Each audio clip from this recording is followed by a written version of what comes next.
Glória a Deus. Boa noite, irmãos. Vocês estão animados?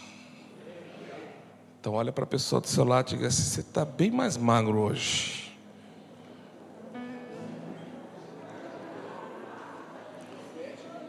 É uma noite profética. Creia pela fé. Glória a Deus. Muito bom estar aqui.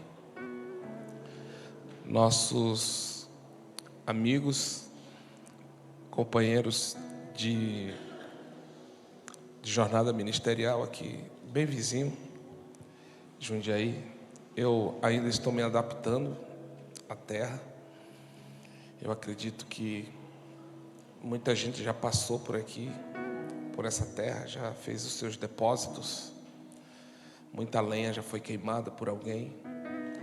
E às vezes a gente está vivendo e desfrutando de coisas assim maravilhosas. E a gente precisa ser justo. Quando alguém já passou antes ali, já arou a terra, né? Já pagou um preço, já fez um depósito muito alto. E agora Paulo plantou, Apolo regou. E agora Deus vem dar alguns crescimentos. E isso não é mérito nosso. Isso é a mão de Deus. E essas pessoas que já passaram por aqui antes de nós. Então quero louvar a Deus por poder estar aqui com vocês. De fato, eu fui visitar o meu pai, ele caiu doente, mas graças a Deus está muito bem agora. Fui dar um socorro, só sou eu de filho. Tenho mais uma irmã, mas minha irmã mora distante. E foi um bate e volta. Fui no mesmo dia, voltei no mesmo dia. Porque eu tinha que vir para cá, senão eu ia ficar lá. Eu não estou sozinho. Temos alguns companheiros, amigos de jogo, de jornada. E ovelhas aqui. Pastor André, Mauro e a Priscila congregam lá com a gente. O Augusto e a Cíntia estão ali. Glória a Deus. E, pastor, que bom poder conhecer essa casa bonita, esse povo bonito, esse povo lindo. E poder compartilhar do que Deus tem feito em uma noite profética como essa. Eu não sei, alguns pastores já passaram aqui, né, durante esse mês. Também já deixaram algumas palavras aqui empenhadas, depositadas. E talvez o que eu vou falar seja um tanto repetitivo pelo que já foi dito. Mas eu queria pensar com você que tem o Iago ali atrás também. Estão vendo agora? Brilhando a carequinha dele. Mas eu gosto muito desse universo profético. Eu não gosto de algumas coisas que já saíram do profético e foram para o patético. Eu detesto o patético. Eu acho que Deus, ele se movimenta dentro de um ambiente profético, sim. Eu acredito que tem situações que Deus, ele nos ordena a dar passos proféticos, como também eu sou contra a igreja que só é pastoral. Ela só tem cuidado, mas ela não tem ímpeto de guerra, ela não tem ímpeto de avanço. Ela não fura algumas nuvens espirituais que precisam derramar sobre a igreja, realidades dos céus que só vão ser rompidas se a gente se mover profeticamente. Existem situações que Deus vai pedir para a gente fazer atos proféticos e a gente vai ter que fazer. O que eu não acredito é que porque alguém fez, deu certo, todo mundo vai ter que fazer a mesma coisa também. Eu acho que não é assim. Eu acho que isso fica um pouco fora de um movimento profético que nasce no Senhor. E às vezes Deus dá a alguém algo profético que não deu para todos. Então, amém, glória a Deus. Eu não vou pegar aquilo como uma regra agora e ter que fazer porque alguém fez e deu certo. Mas eu acredito que a igreja ela precisa se movimentar profeticamente, porque esse movimento, esse dom profético é para os nossos dias. Eu creio na continuidade dos dons, e eu creio que nós estamos aqui para viver a continuidade dos dons. E o profético, que é a profecia, que é a palavra que é dita sobre coisas que ainda vão acontecer. Eu creio que o profético ele tem uma característica assim bem peculiar, bem similar ao estilista. Já viu como é que o estilista pensa? A gente está no verão, mas ele já marca um desfile para apresentar a roupa de qual estação? Do inverno. A estação é verão, mas ele já está vendo o inverno.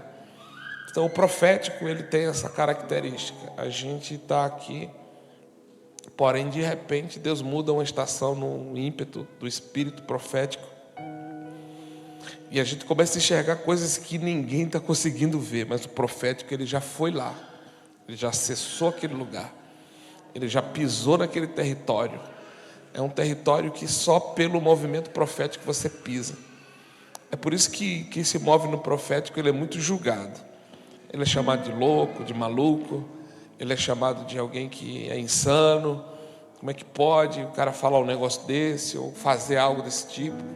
Porque quem não entende esse movimento profético julga pelo fato de sair de dentro de um universo fechado. O profético ele está acima disso. Enfim, eu acredito plenamente em atos, movimentos proféticos. Mas hoje, eu estava ali sentado e de repente uma palavra saltou no meu espírito e eu quero compartilhar com você. Marcos capítulo 9. Evangelho de Marcos, capítulo 9. Vê se você acha aí.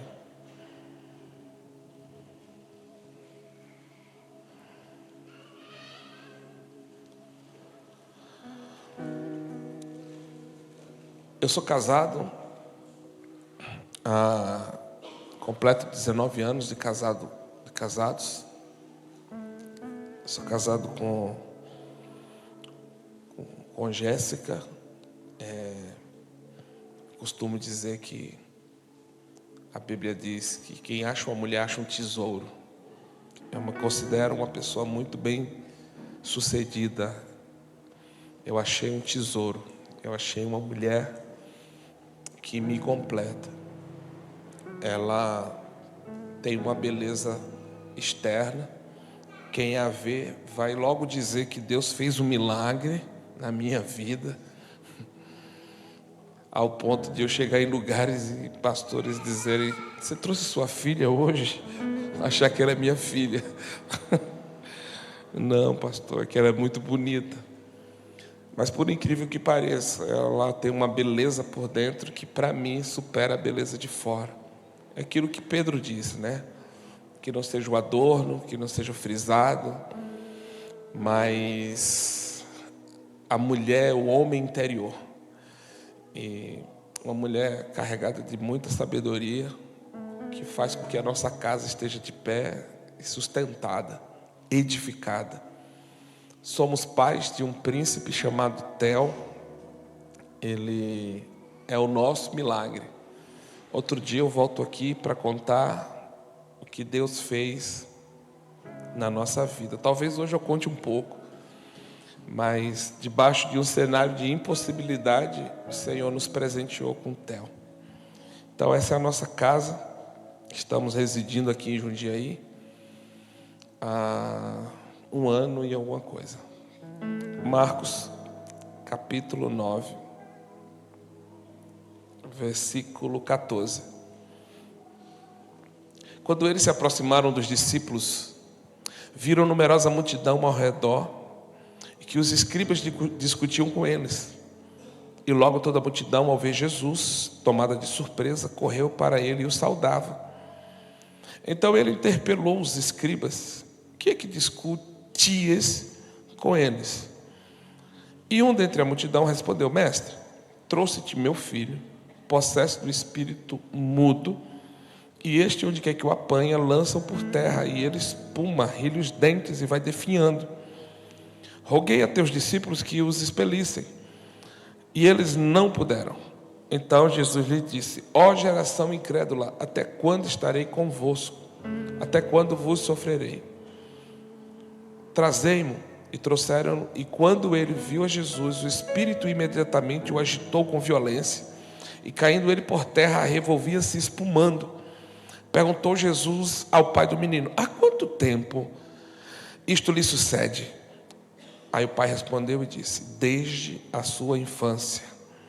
E muitas vezes tem lançado no fogo e na água para o matar. Mas se tu podes alguma coisa, tem compaixão de nós e ajuda-nos. Ao que lhe respondeu Jesus: se tu podes, tudo é possível que crê. E imediatamente o pai do menino exclamou com lágrimas e disse: eu creio, ajuda-me na minha falta de fé. E vendo Jesus que a multidão concorria, repreendeu o espírito imundo, dizendo-lhe: espírito mudo e surdo, eu te ordeno, sai deste jovem. Diga comigo: e nunca mais. Foi fraco, diga de novo: e nunca mais. Volte para ele. Esse nunca mais aqui é o fechamento de um ciclo. Aqui ele encerra um ciclo. O termo nunca mais é tipo, fechou esse ciclo. Pois bem, está pronto? Eu fiquei sabendo que essa é uma igreja avivada. Tem amém, aleluia, glória a Deus. Tem ou não tem? Vocês estão muito quietinhos hoje. Estão muito comportados. Por favor, vem comigo nessa palavra para você poder entender. A Bíblia, ela funciona assim: tudo que você lê, não fique preso no que você leu naquele exato momento. Volta algumas páginas e tente ler o contexto, para você compreender o que está sendo dito ali. Porque muitas das vezes, algumas coisas que são ditas dependem do contexto para ser compreendido. Então, todas as vezes que você for ler a Bíblia, sempre dê uma volta atrás e compreenda o que ele vinha dizendo. Porque às vezes é um texto que conecta ao outro, como por exemplo esse aqui. O que a gente leu é a parte 2 do assunto que Jesus está querendo conversar com os discípulos. O que a gente leu agora não é a totalidade. Aqui é uma parte de uma totalidade. Porque se você ler do versículo 1 em diante até o 13, está acontecendo uma situação assim, um tanto inusitada. E qual que é a situação? É que embora Jesus tinha 12 discípulos, ele sobe para o monte da transfiguração só com 3. Pedro, Tiago e... Vamos lá? Pedro, Tiago e... Pois bem, então quando Jesus está com esses discípulos lá em cima, algo extraordinário acontece. Algo fantástico acontece. E o que acontece? É que Jesus, pelo poder da glória de Deus, começa a ser transfigurado. E o que é ser transfigurado? Ele começa a ser assunto aos céus. Ele vai subindo, vai subindo, vai subindo, vai subindo. E aquilo não era comum ao ser humano. Então quando Pedro, Tiago e João viram aquilo, eles ficaram em um estado de êxtase. Do tipo, como é que é isso? Ele está subindo, subindo, subindo. E o texto diz que as suas vestes começaram a brilhar. Quando Pedro, Tiago e João estão vendo aquilo, eles deduzem que o ambiente da glória de Deus provoca no ambiente, no lugar, no espaço geográfico, coisas extraordinárias. Eu vou repetir. Todas as vezes que a glória de Deus vem sobre um lugar, aquele lugar ele é afetado por coisas extraordinárias. É por isso que assim, eu não acredito em culto ruim. Não existe culto ruim. Na minha ideia, no meu pensamento, não existe culto ruim. eu acredito que existe gente que não entregou o que precisaria entregar. Porque assim, todas as vezes que a gente vem em um ambiente coletivo para cultuar a Deus e a gente entrega o que Ele espera que a gente entregue, é impossível Ele não se manifestar. Agora, você não é capaz de entregar o que Deus está esperando que você entregue.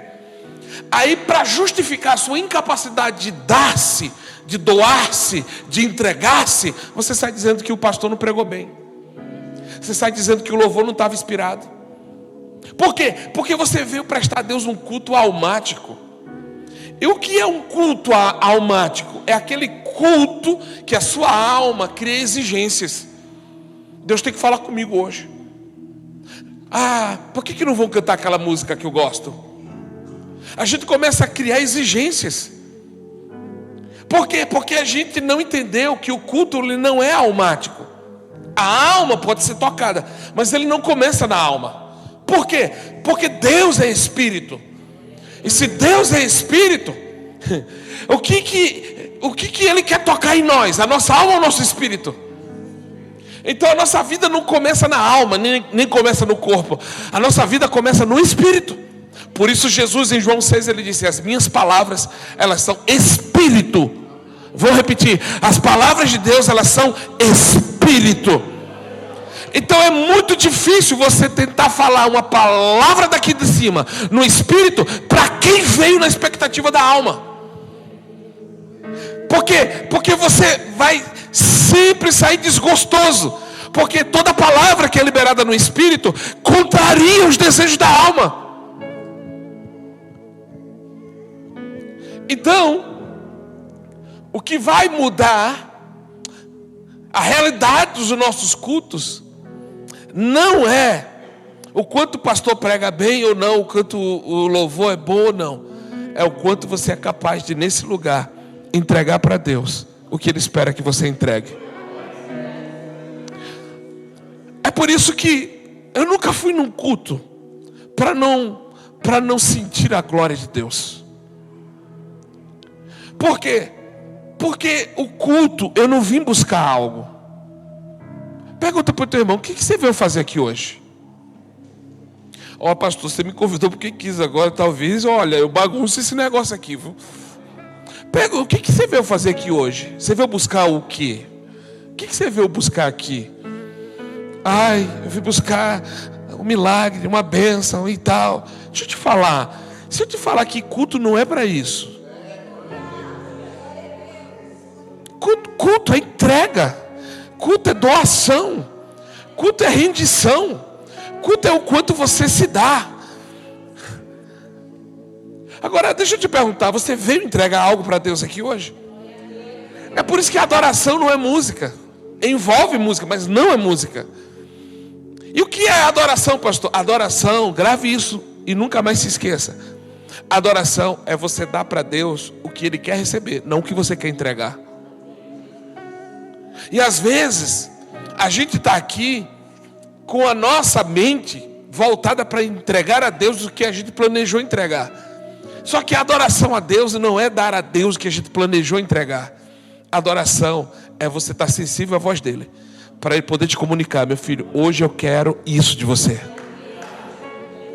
É por isso que você nunca vai poder criticar um verdadeiro adorador, porque verdadeiros adoradores já entenderam tanto isso, que às vezes Deus pede algumas coisas malucas para eles em ambientes como esse. E quando eles começam a saltar fazendo coisas malucas que Deus está pedindo, eles têm coragem de entregar. Aí quem não tem coragem fica julgando. Tá vendo? Para que pula tanto assim? Para que ele fica dando tanto glória a Deus assim? Para que fica dando tanto aleluia assim? Porque só essa pessoa sabe o que Deus está dizendo para ela entregar para Ele. É por isso que como é que eu vejo um culto? Como é que eu vejo um ambiente como esse? Eu vejo um ambiente como esse igual ao sol. Igual ao sol. Quanto sabe que o sol tem vitamina D? Agora, o fato de você saber que o sol tem vitamina D, quer dizer que você está recebendo essa vitamina? Porque tem uma condição para você receber essa vitamina. Você não vai acessar a internet para receber a vitamina D do sol. Você não vai achar no YouTube uma maneira de você receber a vitamina D do sol. Só tem um jeito de eu e você recebermos a vitamina D do sol. Sabe qual é? Se expondo a ele. Se você não sai de casa e se expõe a ele, você não recebe. Então o que tem a ver com o culto? Tudo a ver. Por quê? Porque não basta você saber que Deus está aqui.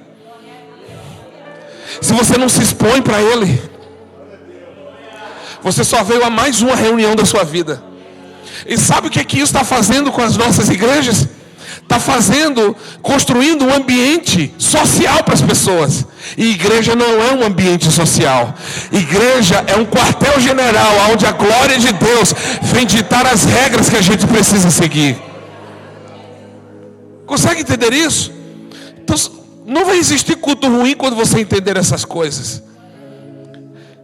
É por isso que quando Pedro, Tiago e João viu a glória de Deus no monte, Jesus sendo transfigurado, suas vestes brilhando, e agora uma voz surge e diz assim: este é o meu. Vocês estão aqui, minha gente? Vamos lá, diga: este é o meu filho amado. Aí os três ficaram extasiados, tipo, ele está subindo sem elevador e sem alguém puxando, ele está com as suas vestes brilhando, e ainda tem uma voz que bradou do céu dizendo que esse é o meu filho amado. Posso te fazer uma pergunta? Se fosse você que estivesse no lugar de Pedro, o que você faria? Eu vou te mostrar que a gente faria a mesma coisa. Quando Pedro viu aquilo, ele disse: não, a glória de Deus está aqui. Aí ele foi, pegou Jesus e disse: mestre, bom é este lugar. Deixa eu te fazer uma pergunta. O lugar onde a presença de Deus está é bom ou não é? Sim ou não? Mestre, bom é este lugar. Aí Jesus olha para ele e fica calado. Aí ele conclui e diz: façamos 3 tendas aqui. Olha as ideias de Pedro. Olha as ideias dos caras. Façamos 3 tendas aqui. É uma para Moisés, que apareceu ali também. Uma para Elias. E uma para... Você acha que eles estavam preocupados com a tenda para Jesus? Não, ele queria uma tenda para eles. Por quê? Porque o ambiente onde a glória de Deus está, nós somos tendenciosos a querer morar ali. O que eu te provo? Você já foi numa vigília, num culto, numa conferência, num congresso, numa reunião, que a glória de Deus baixou ali? Já foi? E que você olhou assim e disse: cara, eu não queria nem sair daqui. Já aconteceu com você? Você está num ambiente glorioso e você diz assim: se eu pudesse, eu amanhecia o dia que eu ficava aqui, eu morava aqui. Se eu pudesse, eu não ia nem para casa hoje. Por quê? Porque quando a glória de Deus vem, a sensação que a gente tem é: não existe lugar melhor do que esse. Concordam? Então foi isso que Pedro, Tiago e João fizeram. Foram até Jesus para propor para ele morar ali onde a glória de Deus estava se manifestando. Só que assim, agora entra no versículo 14. Em contrapartida, quem está lá embaixo no pé do monte? Os 9. Então vamos traduzir da seguinte maneira. Aqui existem 2 tipos de igrejas. A igreja que está no monte, vendo a glória de Deus, e a igreja que está no pé do monte. E quem é a igreja do pé do monte? Observe o texto. Quando Jesus ouviu Pedro propor morar ali, por conta da glória que estava sendo derramada, Jesus revela a sua verdadeira intenção. E ele agora começa a ensinar aos discípulos uma coisa muito importante sobre a glória de Deus. Porque assim, os ambientes proféticos, eles nascem onde a glória de Deus está se manifestando. Só que Jesus quer ensinar uma coisa para a sua igreja nesses dias, através desse texto. E essa é a palavra do meu coração, para essa casa, é que é muito bom mesmo o ambiente onde a glória de Deus está. É glorioso saber que Deus está ali, que Deus está fazendo, que Deus está se manifestando. É muito bom ao ponto de a gente querer morar ali. É muito bom ao ponto de a gente ir ali, tomar um café e dizer, não volta porque a glória de Deus está ali. Você fica torcendo que chega o dia do culto para se reunir porque a glória de Deus está aqui. Sim ou não? Tem uma sede que é gerada dentro da gente. Começa a nascer uma fome dentro de nós, que a gente diz, não, eu quero aquele lugar. Só que agora Jesus, ele quer dar uma lição. E qual que é a lição? É um ensino, é uma instrução. E qual que é a instrução? É que a glória de Deus, embora ela seja tudo isso que eu acabei de falar, e muito mais, a glória de Deus, ela tem um propósito. Diga, a glória de Deus, ela tem um propósito. Na cabeça daquela igreja lá de cima, Pedro, Tiago e João, qual que era o propósito da glória? Era gerar neles uma sensação gostosa, maravilhosa, de poder estar envolvido naquilo. Só que Jesus quer mostrar para eles que a glória de Deus tem um propósito maior que esse. Além de gerar algo muito gostoso, maravilhoso, prazeroso dentro de nós, o que Jesus quer mostrar é que não se resume nisso. O que Jesus quer mostrar para a igreja desses dias é que a glória de Deus não está só nos montes. O que Ele quer mostrar para a sua igreja desses dias é que a glória de Deus não está nos retiros só. O que Ele quer mostrar para a sua igreja é que a glória dele não está só nos eventos que a igreja promove. O que Ele quer mostrar para a sua igreja é que a glória dele tem um propósito. E qual que é o propósito da glória de Deus? É que você chape o coco mesmo, chape, fique cheio dela. Mas ela tem um propósito. Jesus olha para os três e diz assim, desçamos. Ora, se é tão bom a glória do monte, por que Ele não quis ficar lá com os discípulos na proposta de Pedro? Porque a glória tem um propósito. Tem um sentido a glória de Deus vir sobre a casa. E aí quando Jesus está descendo, versículo 14, eles estão descendo, o que se aproxima dele? Numerosa multidão e os escribas. Aí Jesus já vai perguntando, o que vocês estão discutindo aí? Qual é a discussão de vocês? Deixa eu te explicar uma coisa. Em todo lugar em que a glória de Deus ela é baixa, ela é mínima, ou ela não existe, o que resta é só crente discutindo.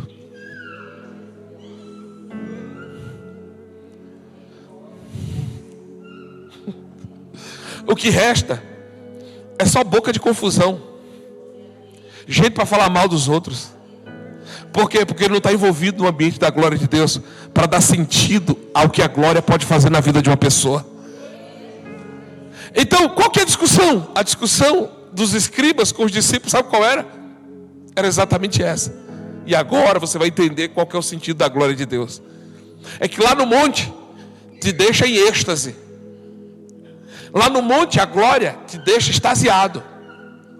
A glória do monte te deixa numa condição assim esplêndida. Só que agora Jesus está dizendo, temos que descer. Por quê?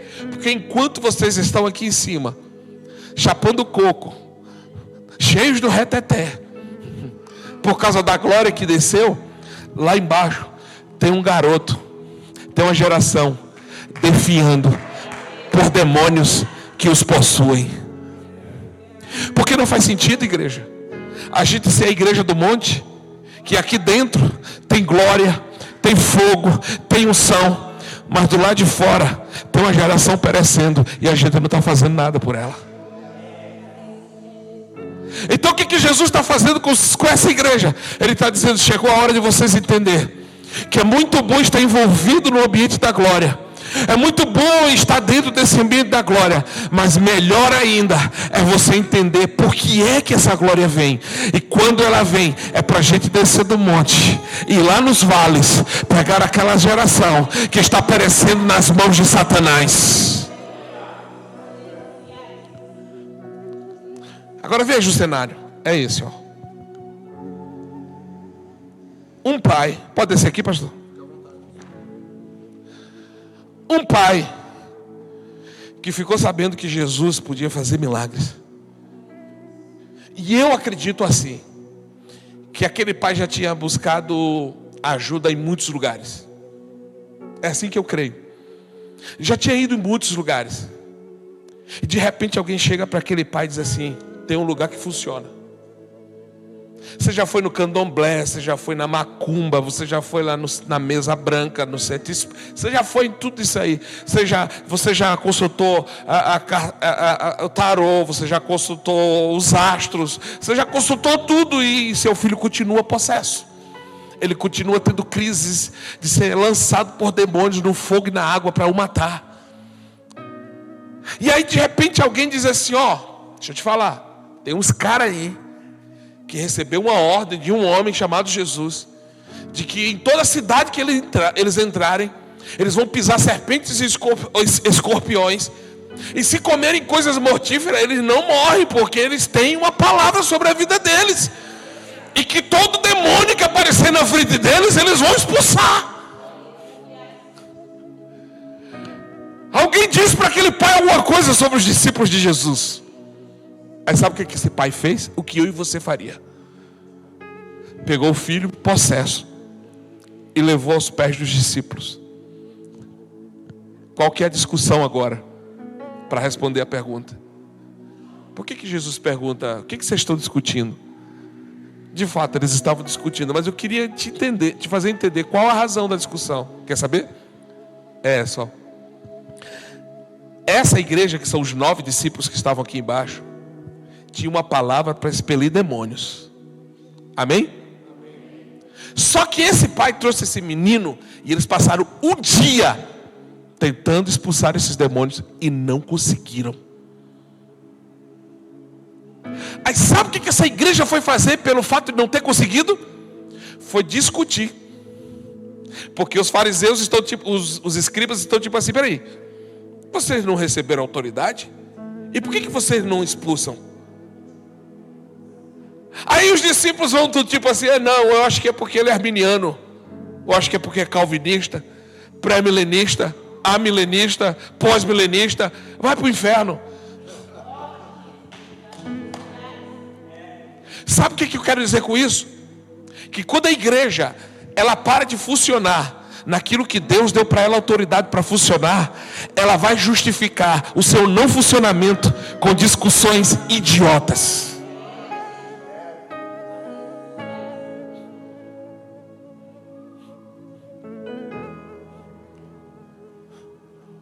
E aí Jesus chega e diz assim: peraí, por que vocês estão discutindo? Aí de repente o pai do menino pega o menino e leva até Jesus.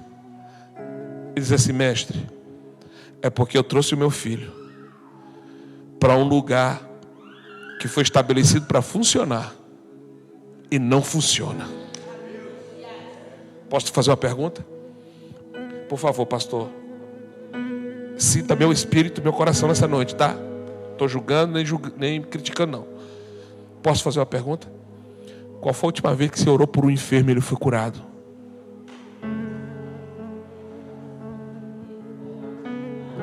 Qual foi a última vez que entrou um paralítico aqui e ele foi levantado? Estou falando aqui só, estou falando de igreja, nossa igreja. Deixou Deus de ser poderoso para fazer essas coisas? Deixou de ser uma verdade essas coisas? E por que não acontece? Porque a gente agora se tornou bons de apresentar para a internet a placa da nossa igreja, os movimentos que a gente faz na igreja para atrair pessoas. A gente apresenta até ouro e prata. Só que Jesus, quando vem com a sua glória, pode não ter ouro e prata, mas nunca vai faltar levanta e anda.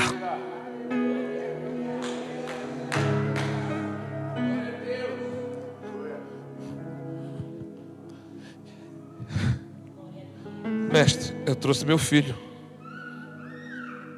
Eles estão orando desde cedo e não aconteceu nada. Aí Jesus vai aos discípulos e encosta a eles. E sabe o que Jesus disse? Ó geração incrédula, até quando eu vou estar com vocês? Quantos estão me entendendo nessa noite? Não dá para a gente ser uma igreja profética que se conforma só com o ambiente onde a glória de Deus está sendo derramada e a gente está aqui extasiados com a glória de Deus, se a gente não está saindo desse monte para descer esse vale, dessa cidade, e pegar essa geração que está perecendo e dizer para ela: tem como você ser livre e liberto desses demônios. E aí, sabe o que Jesus faz? Geração incrédula, até quando eu vou estar com vocês? Até quando eu vou precisar estar aqui com vocês, para vocês entenderem que eu só estou com vocês para transferir para vocês a mesma autoridade que eu carrego?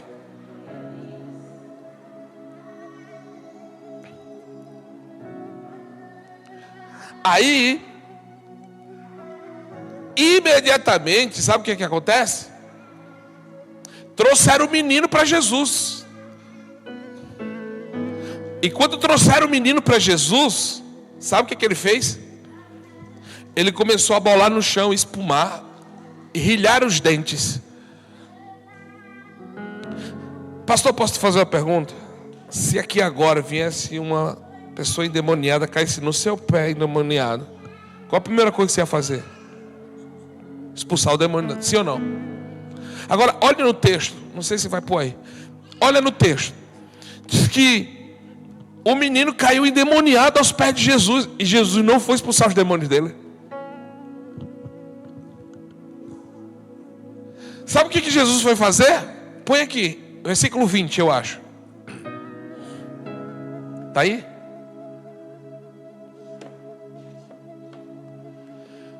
Quando ele viu Jesus, o Espírito imediatamente agitou o menino com violência, e caindo ele por terra, revolvia-se espumando. O que Jesus fez? Próximo. Jesus perguntou a quem? Escute. Jesus não foi expulsar o demônio do menino. Jesus foi conversar com o pai do menino. Você sabe o que está acontecendo aqui? Deixa eu te explicar, igreja. Que é isso que a gente tropeçou a vida inteira. A gente acha que os demônios são um problema. Eu vou te falar, os demônios não são um problema. Alô? Alô, irmão, vocês estão aqui? Diga para o teu irmão assim: os demônios não são um problema.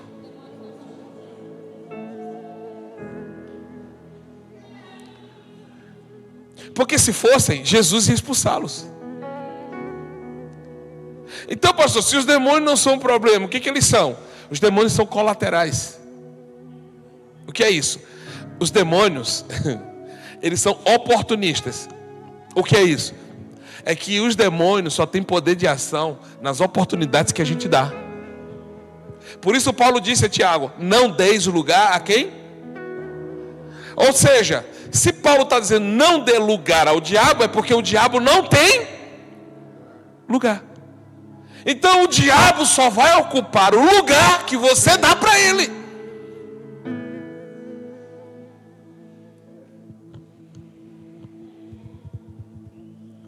Porque é muito mais fácil a gente dizer: foi o diabo. Tropeçou, caiu, rasgou a cara no chão. O diabo.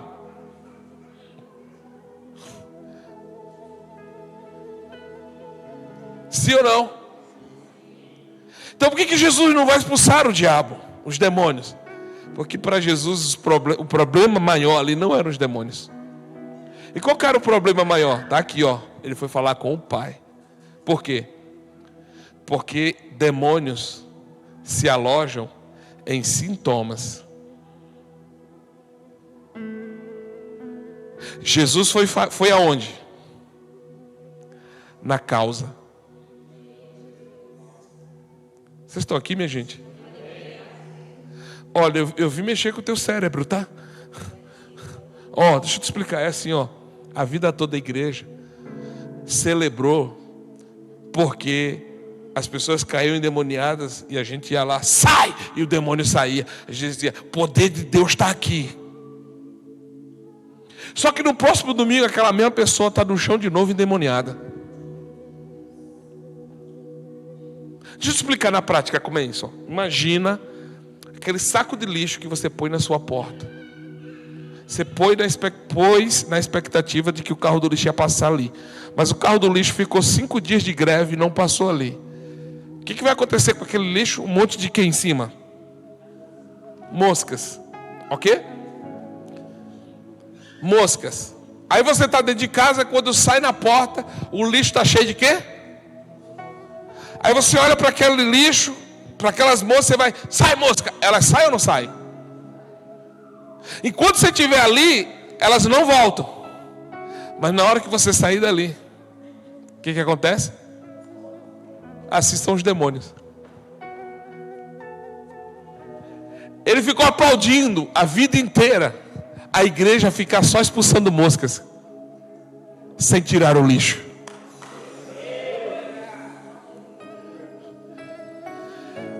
Portanto, o que Jesus quer resolver aqui não é o problema de expulsar as moscas. Porque a pergunta que Jesus faz para o Pai é: há quanto tempo? Isso se arremete a quê? A futuro, presente ou passado? Opa! Então esse pai quer Jesus quer resolver o problema com esse pai de quê? Há quanto tempo? Desde... Tem como uma criança atrair demônios se não for pela sua própria casa? Se não for um legado dos seus próprios pais? Quer que eu te explique de maneira mais clara? Sabe qual era a causa desse menino estar possesso? Sua linhagem, seu pai. É tanto que Jesus chega e diz assim: há quanto tempo? Desde a infância, Jesus, mestre. Aí ele já diz assim: se podes, cura meu filho. Aí Jesus repete: se podes? Se podes, tudo é possível que crê. Você sabe que movimento é esse? Jesus está mostrando assim: eu vi, meu filho, acender a luz. Eu estou acendendo a luz. Mas quem tem que tirar o lixo é você. Aí está lá. Pode continuar os versículos. Está lá assim, ó. E imediatamente o pai do menino disse: eu creio. Você sabe o que é isso? Ele está dizendo assim: agora eu entendi que a libertação do meu filho depende de eu crer.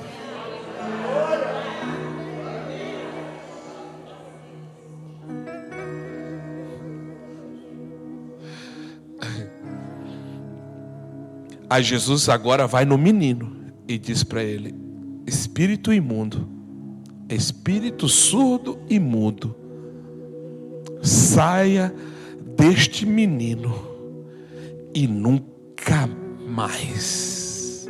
Deixa eu te falar uma coisa. Se repete, é porque não teve um encontro de verdade com a verdade.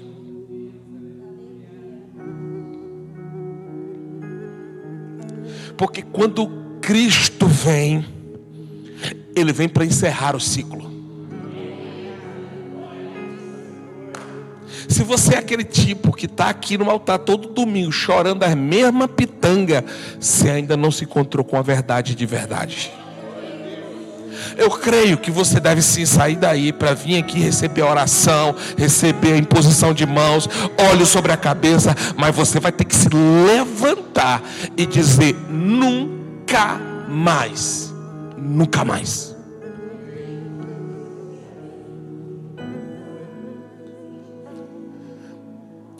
Isso fala de um fechamento de ciclos de fracassos.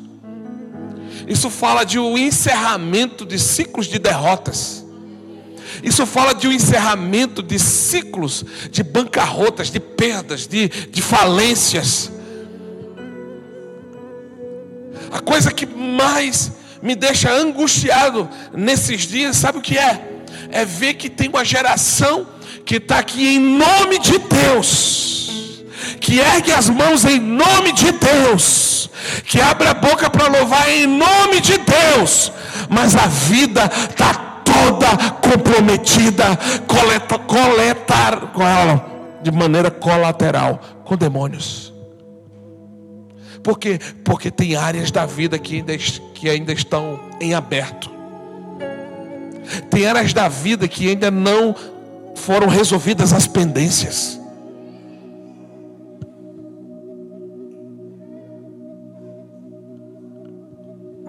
Então como que ele vai encerrar esse ciclo se você insiste em manter nas mãos do inimigo o espaço que ele precisa para poder perturbar a sua vida? Então, qual que é a instrução que Jesus quer trazer nessa noite para a gente? A instrução que ele quer trazer para a gente é: vai para o monte, se envolva com a glória de Deus, mas não se esqueça de um princípio: a glória de Deus tem um propósito. E qual que é o propósito dela? Vim aqui embaixo acabar com essas discussões que só querem justificar o nosso não funcionamento, para nos colocar em um lugar de autoridade, para dizer para a raiz do problema: nunca mais. Posso abrir mais um texto com você? Segundo livro de Reis, capítulo 2. Abre aí.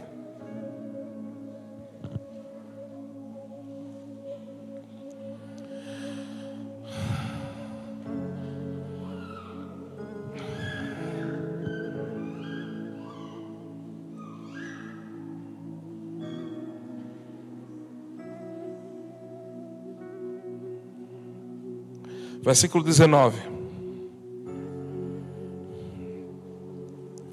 Os homens da cidade disseram a Eliseu: eis que é bem situada esta cidade, como viu o meu senhor, porém as águas são más, e a terra é estéril. E ele disse: trazei-me um prato novo e ponde nele sal. E lhe o trouxeram. Então saiu ele ao manancial das águas, e deitou sal nele e disse: assim diz o Senhor, tornei saudáveis estas águas. Já não procederá daí morte nem esterilidade. Ficaram, pois, saudáveis aquelas águas até o dia de hoje, segundo a palavra que Eliseu tinha dito. Preste atenção. Preste atenção. A glória de Deus, ela, quando está no ambiente, ela nos conduz a sermos uma ferramenta no lugar para mudar a realidade do lugar. Deixa eu te explicar. Igrejas, tem muitas, uma batendo cabeça com a outra. Eu quero saber se tem um povo que já entendeu que Deus te plantou nessa cidade para você mudar a realidade dela. Porque olha o que está acontecendo aqui. Eliseu chegou numa cidade, e aqui diz como era essa cidade. Como era essa cidade? Bem localizada. Opa! Se era uma cidade bem localizada, isso quer dizer o quê? Que ela tinha de tudo para ser bem sucedida, sim ou não? Ela tinha de tudo para dar certo, sim ou não? Só que as principais fontes de vida da cidade está como? Águas amargas, território estéril, que planta não vinga, não dá fruto. Ou seja, o que adianta você está bem sitiado se a essência da vida já não tem vida, está morto? O que adianta congregar numa boa igreja, ter uma boa família, ter tudo para dar certo, mas se na raiz não tem mais vida?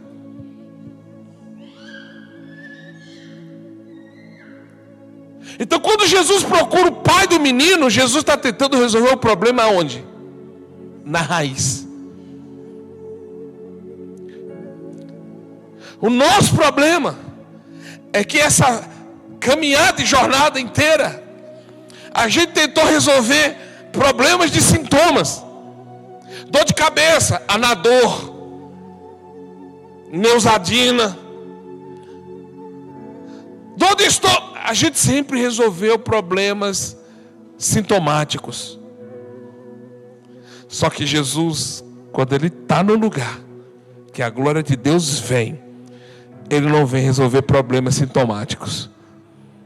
Ele vai na causa, na raiz.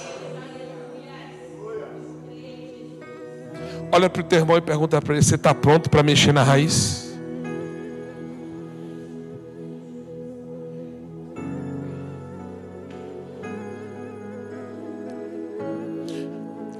Posso fazer uma pergunta? Quem gosta de dor de dente, levante a mão. Diga: pastor, eu gosto demais de dor de dente. Aleluia. Uma dorzinha de dente para de noite, assim de madrugada, até a pancada do vento do ventilador dói. Ninguém gosta da dor de dente, né? Eu sei, eu também não. Eu já tive uma nesse dente aqui da frente, lá no passado, que eu fiquei igual um tamanduá, assim, um bico parecendo tamanduá de inchado. Era uma dor desgraçada. Pensa numa dor miserável. Ninguém gosta. E nesse dia eu fui no médico, e ali eu descobri uma coisa. Cheguei lá e disse: doutor, está doendo demais.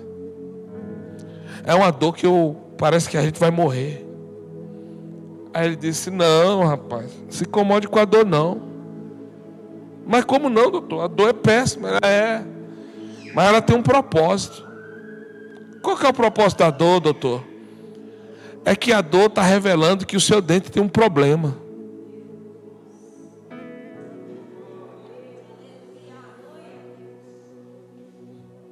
Pergunta para o teu irmão assim: está tendo algum tipo de dor aí, irmão? Relaxe. É Deus querendo te mostrar que tem alguma coisa que está em desordem, que precisa voltar para a sua ordem.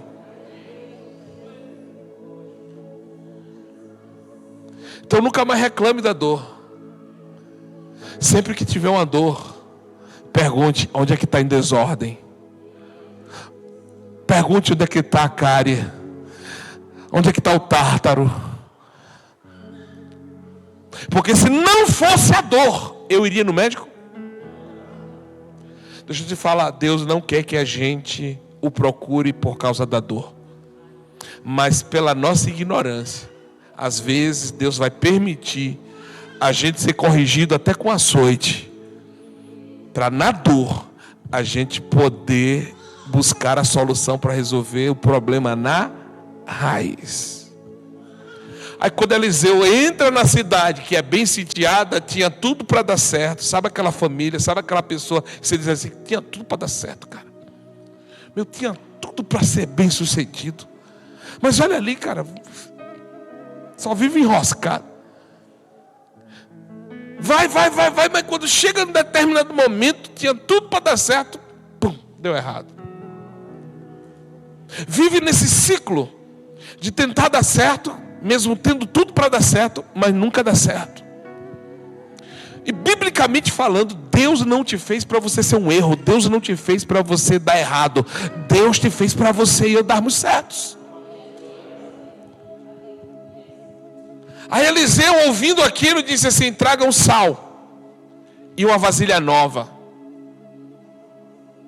e vamos lá na fonte das águas. Uau! Por que ele não disse assim: pega aí na correnteza das águas e joga o sal? Vamos fazer o ato profético na correnteza? Não. Ele disse assim: ó, aqui não é um problema de fluxo, aqui é um problema de fonte.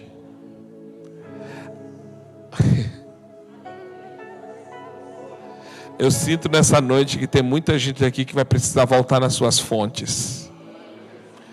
Porque normalmente é assim, meu irmão, escute isso. Nenhum problema é do nada. Sempre tem uma causa.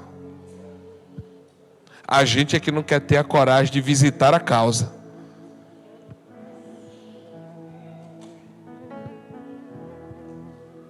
Ninguém está vivendo tão ruim sem uma causa. Ainda que o final dela seja glorioso, mas tem uma causa.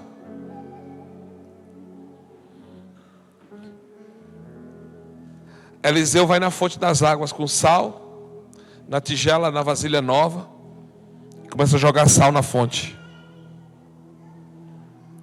Ele está remindo aquela cidade na fonte. Você já viu aquelas famílias que o tatá morreu de câncer, o avô de câncer, bisavô de câncer, o pai de câncer, e o filho agora tem câncer? Já viu aquelas famílias que o tatá era alcoólatra, morreu de alcoolismo, o bisa de alcoolismo, o avô de alcoolismo, o pai agora é alcoólatra e o filho agora está querendo beber também? Posso fazer uma pergunta? Isso é normal? Estou aqui para falar de maldição hereditária não, tá? Estou querendo falar para você que existe um peso na nossa linhagem, que se a gente não se posiciona diante de Deus para pegar sal e vasilha nova para ir nas fontes, nós vamos estar protelando para as próximas gerações, para os nossos filhos, realidades que eu e você poderíamos agora remir e dizer: vai parar aqui, o meu filho não, minha casa não. Só que não tem homem, não tem gente com coragem para se posicionar. E como é que se posiciona, pastor? Colocando para fora as nossas sujeiras, colocando para fora as nossas...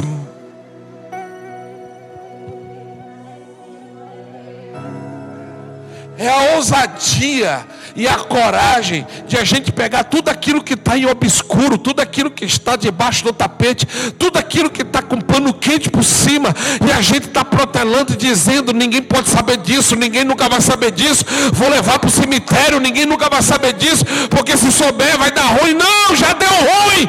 Só o fato de estar escondendo coisas já deu ruim, já está ruim. Você tem tudo para dar certo, mas não tem como dar certo com coisas escondidas.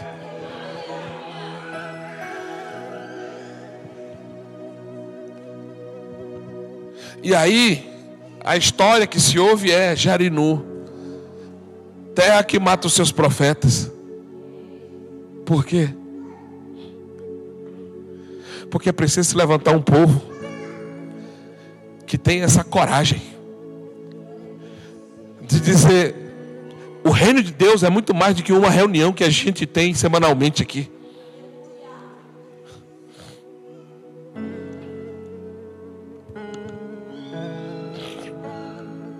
É a coragem de se erguer e dizer: eu vou paralisar. Isso é um sinal de que já está bom? Cada igreja tem seu código, né?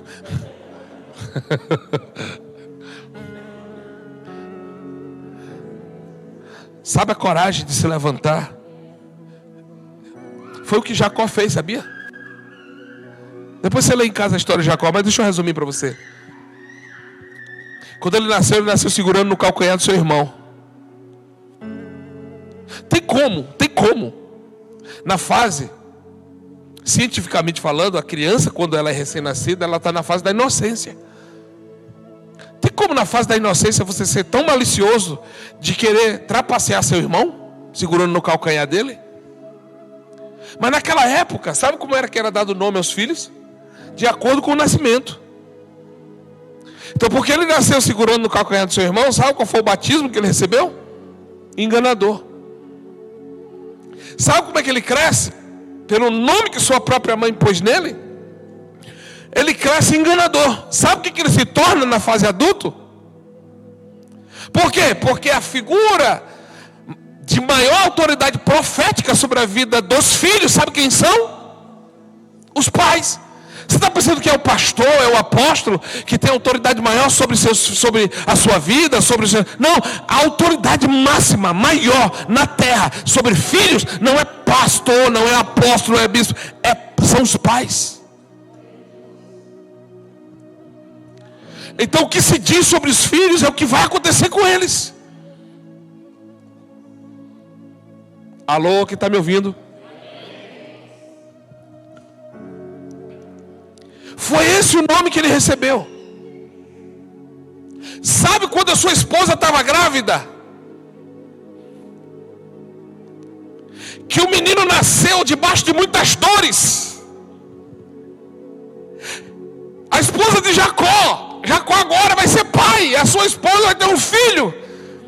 Só que ela no parto, ela sentiu muitas dores. E quando o menino está saindo debaixo de muitas dores, ela olha e diz: Benoni, filho das dores. Jacó pega o menino e diz assim: Benoni não, Benjamim é o nome dele.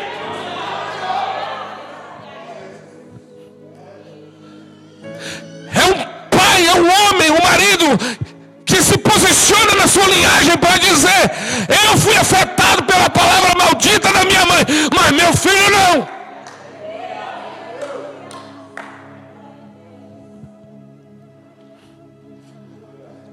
Será que a gente vai achar gente com coragem nesses dias? Para se colocar na sua casa de pé e dizer: até aqui Satanás tripudiou sobre a minha casa, mas agora se levanta um homem com autoridade para dizer para a minha própria casa: Satanás, a partir de hoje você vai tirar suas patas aqui de casa.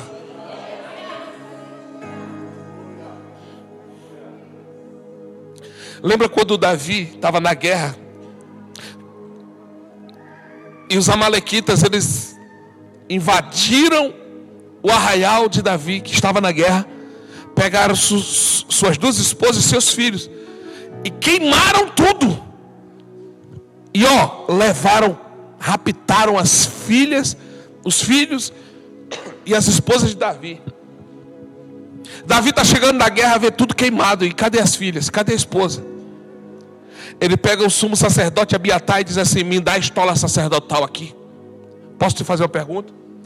De quem era o direito de usar uma estola sacerdotal? Reis ou profetas? Reis ou sacerdotes? Davi era rei, ele não era sacerdote. Mas quando ele vê que a sua casa foi levada, ele vai no sacerdote e diz assim: me dá a estola. Sabe o que Davi está querendo mostrar aqui?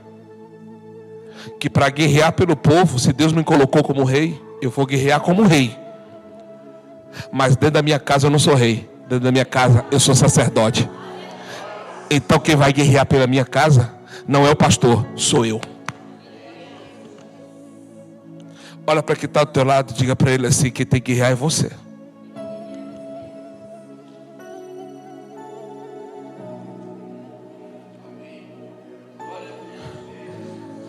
Mas a gente está como no cenário? Buscando lugares para a gente chapar da glória de Deus. E as gerações perecendo. E o que é que Deus está corrigindo nesses dias na sua igreja? Descendo esse povo que está no monte para vir aqui para o vale.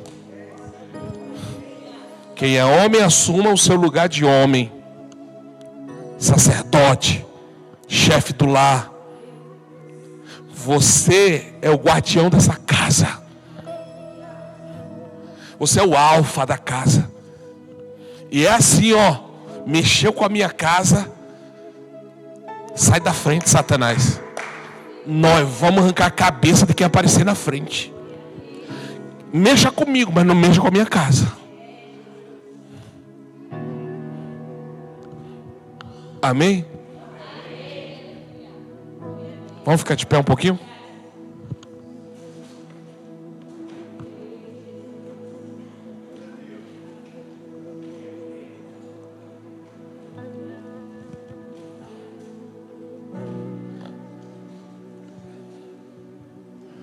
Quem está aqui nessa noite, que recebeu essa palavra, que tem coragem de vir aqui na frente: eu vou me posicionar hoje. Eu vou tomar essa posição dentro da minha própria casa. Sai do seu lugar, vem aqui na frente.